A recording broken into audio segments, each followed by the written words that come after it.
Бәріне сәлем достар. Бүгінгі видео сабағымызда білектің бұлшықеттерін талдайтын боламыз. Алдыңғы сабақта біз білектің алдыңғы топ бұлшықеттерін талдаған болатынбыз. Ол сабақты жоғарыда көрсетілген сілтеме арқылы өтіп көрсеңіздер болады. Бүгінгі сабағымызда білектің артқы топ, бетке орналасқан және тереңде орналасқан бұлшықеттерін талдайтын боламыз. Ең бірінші ол бізде беткей бұлшықеттер және оның ең біріншісі мускулус брахиорадиалис деп аталатын иық кәрі жілік бұлшықеті. Ол бізде тоқпан жіліктің дорсальды бөлігінің латералды қырынан басталып төмен бағытта жүреді де кәрі жілік сүйегінің орта бөлігіне келген кезде өзінің жіңішке ұзын келген сіңіршесіне ұласып кәрі жіліктің латералды бетінде орналасқан біз тәрізді өсінісіне барып бекитін болады. Бұл бұлшықет шынтақ буынын бүгуге қатысады. Келесі дәл сол бұлшықеттен төмен орналасқан жазғыш білезік кәрі жілік ұзын бұлшықеті мускулус экстенсор карпи радиалис лонгус. Бұл бұлшықет латералды айдаршық үстілік эпикондулус латералистен басталып төмен қарай бағытталады және өзінің сіңіршесі арқылы бізде екінші алақан сүйегінің негізі базис осиске барып бекиді.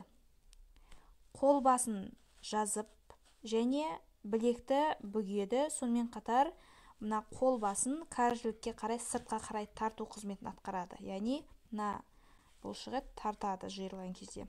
Келесі жазғыш білезік кәрі жілік қысқа бұлшықеті мускулус экстенсор карпи радиалис brevis. Бұл бұлшықет бізде тоқпан жіліктің латералды айдаршық үстілігі эпикондулус латералис пен коллатералды кәрі жілік байламы лигаментум коллатерали радиали және білектің фасциялық қабатынан басталып төмен қарай бағытталады да өзінің сіңіршесі арқылы үшінші алақан сүйегінің дорсальды бетінің негізі базис осиске барып бекиді. Келесі бұлшықет ол бізде мускулус экстенсор дигиторум деп аталатын саусақтарды жазғыш бұлшықет.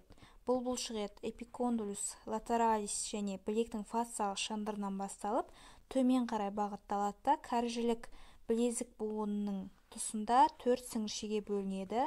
Ол сіңіршелер мына саусақтың фалангларының дистальды фалангтың негізіне барып бекиді. Жиырылған кезде алақанды жазу қызметін атқарады. Келесі бұлшықетіміз ол бізде шынашақты жазғыш бұлшықет деп аталады. Мускулус экстенсор дигити миними деп аталады.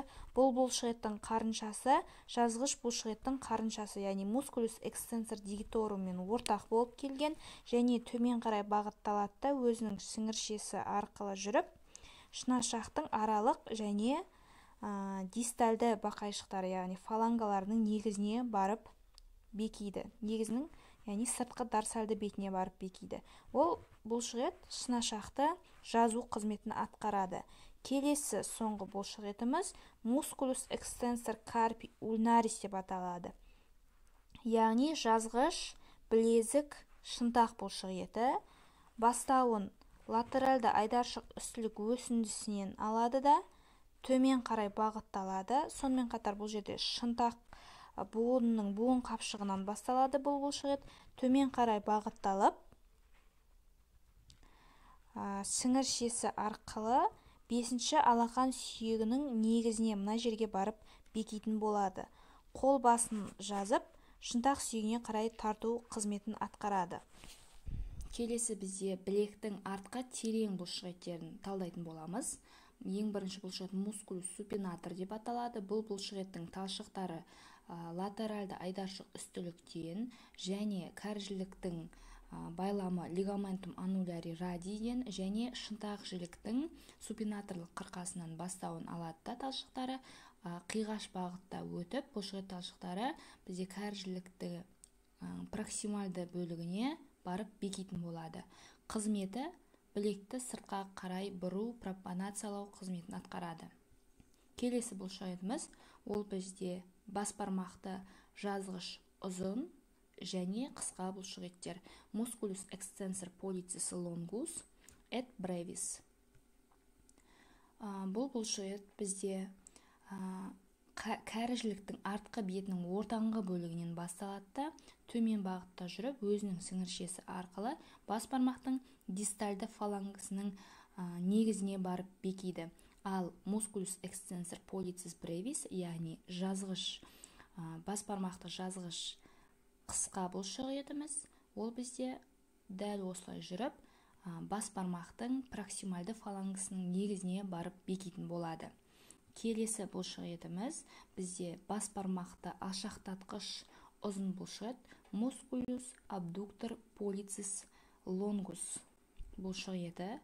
Бұл бұлшықет бізде кәрі жілік пен шынтақ жіліктің артқы беттерінен және сүйек аралық жарғақтан өзінің бастауын алып төмен бағытта жүреді